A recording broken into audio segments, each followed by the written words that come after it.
Reciban un cordial saludo, estimados estudiantes. En esta ocasión vamos a estudiar el tema de la configuración económica durante la colonia. Para ello vamos a entender un poco sobre las relaciones económicas entre Europa y América, en donde se da debido a que la llegada de los europeos a América y posterior conquista y colonización del continente ocurrieron en el momento de expansión comercial de las monarquías de Europa. Aquí, los productos que se extrajeron de América, así como la mano de obra que los europeos explotaron y contribuyeron en ese proceso de expansión comercial, y sobre todo que facilitaron la acumulación del capital que posteriormente financió la revolución industrial. Esto se da gracias a las materias primas extraídas de América con mano de obra indígena o africana.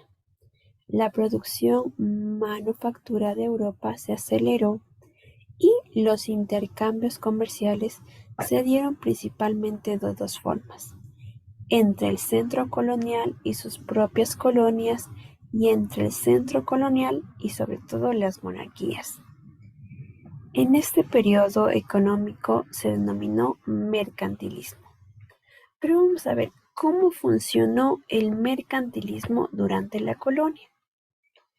El mercantilismo fue el régimen económico que las naciones europeas aplicaron entre el siglo XVI y XVIII. Además, es un periodo de transición entre el feudalismo y el capitalismo. Los mercantilistas consideraban que las riquezas de las naciones dependían de la acumulación de capital.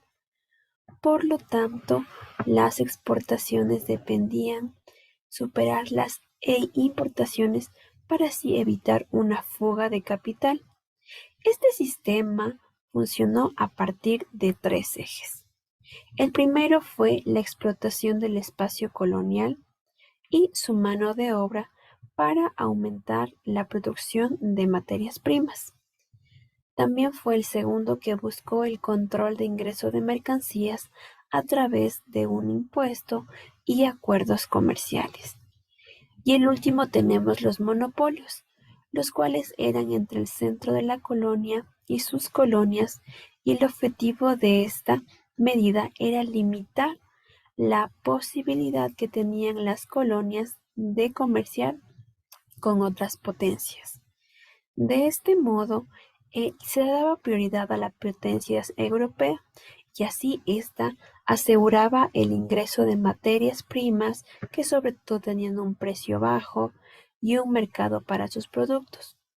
Los españoles además prohibían a sus colonias producir las mismas manufacturas que hacían en España.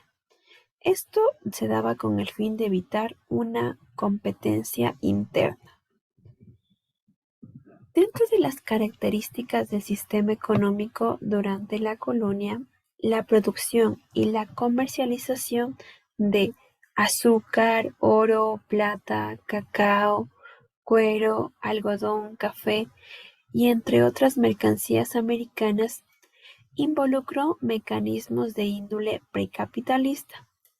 En la tabla que se da a continuación se puntualiza las maneras que se hacían presentes los distintos modos de producción en el sistema económico, en donde podemos ver los aspectos económicos durante la colonia según el modo de producción.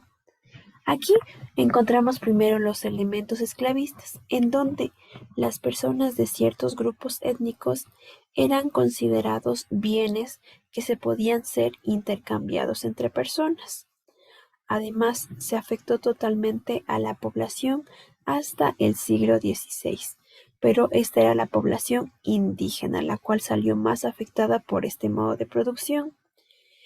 El comercio transatlántico de esclavos afectó a la población africana hasta el siglo XIX, incluso después de su dependencia de los países americanos.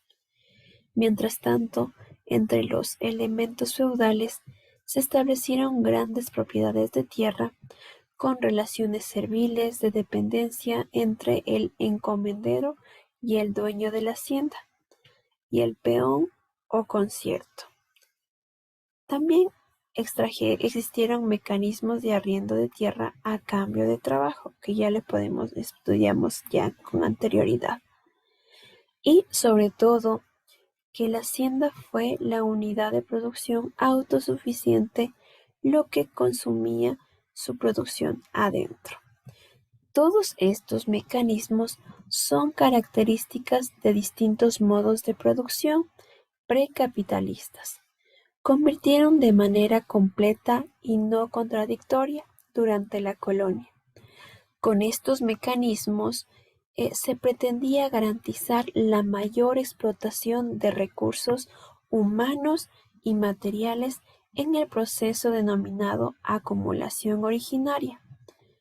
Por otra parte, estas prácticas laborales de tendencia de tierra produjeron diversos procesos sociales y económicos, tales como fueron la migración, el ingreso de comunidades indígenas a trabajos forzados o asalariados, la venta forzada de bienes manufacturados. Esta última era un sistema denominado reparto, mediante en el cual el encomendero utilizaba su coerción para obligar a las comunidades indígenas a comprar bienes europeos y así mantenerlos endeudados y que ellos sigan trabajando en su finca o en sus propiedades.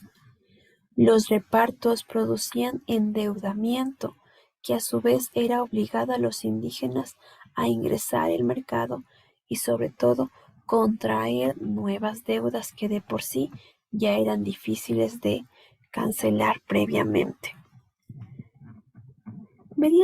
Vamos a ver también lo que es la acumulación originaria.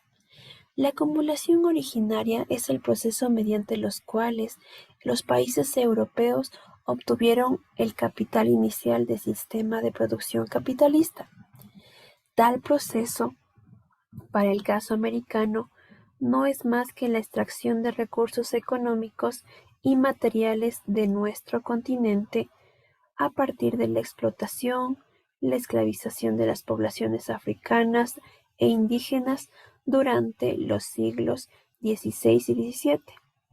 Estos recursos contribuyeron a financiar la industrialización europea, diversificaron los productos comerciales, dotaron a las potencias de mano de obra y les permitieron establecer relaciones comerciales intercontinentales, pues los mercados se habían ampliado a lo que es un nivel global.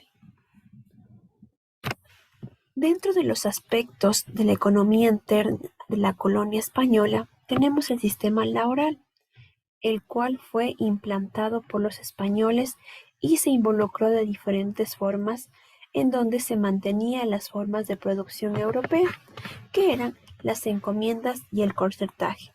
Sin embargo, durante la colonia también se aprovecharon mecanismos de trabajos vigentes en América previo a la conquista.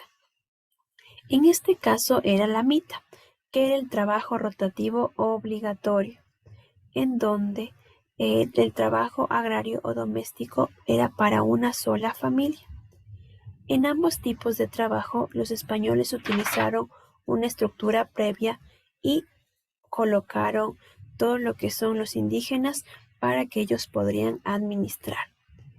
Mientras tanto, en el sistema tributario durante el periodo colonial se estableció un impuesto individual denominado tributo, que era pagado por los indígenas.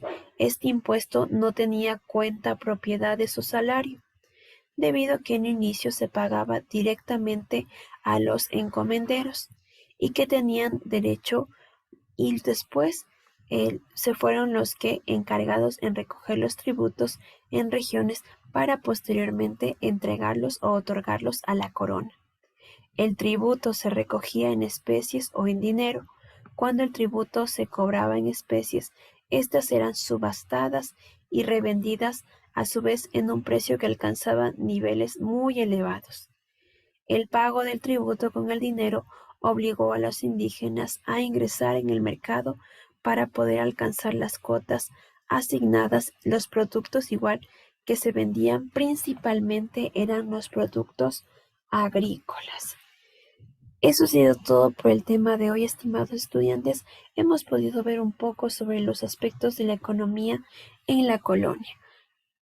Espero que se encuentren bien. Nos vemos en la próxima ocasión.